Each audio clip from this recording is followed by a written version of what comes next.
Good day, ma'am. I'm Arnold F. Cortez Jr., Bachelor of Science in Criminology, Block 4. Mora in Mamora.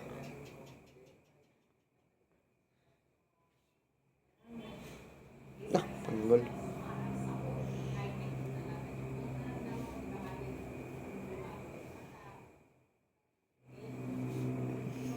Judicial confession. Judicial confession is made by the statement of the defendant through his judicial confession. In this case, the judicial confession is have three ways to clarify those statements that the defendant must he have. Number one, voluntary. Not voluntary is made not to harm or threat the defendant. In his case is they have those rights to right of an attorney or etc. Number two, clarity or clarify. These are the statement that the defendant must have to clarify his statement under the judge or the public authority. Number three, awareness or rights. The number three is that these rights have the right to remain silent or have an public authority. Extrajudicial confession. Extrajudicial confession is a statement made by the defendant outside of the judicial proceeding.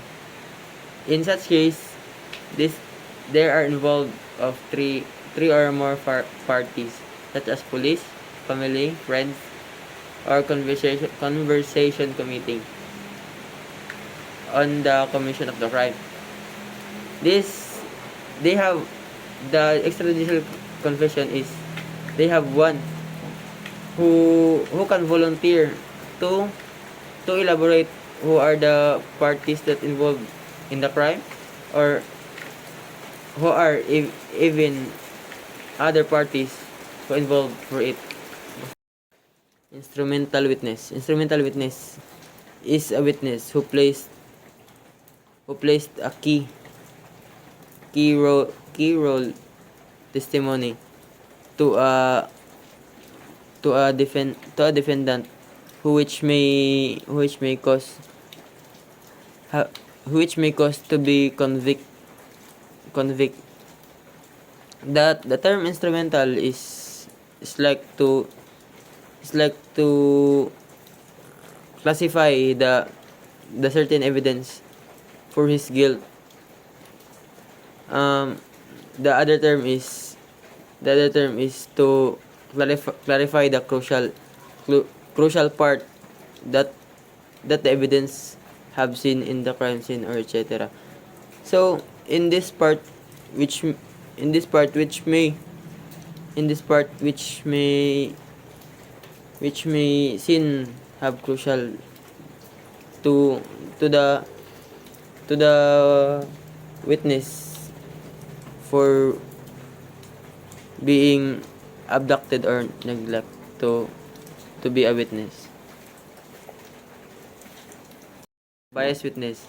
Biased witness is a person who involved in a testimony of person of a guilt, or person who have been interested with their friends. Personal relationship is part of the witness bias. Who involved the witnesses have bias the individual who been supporting to other parties.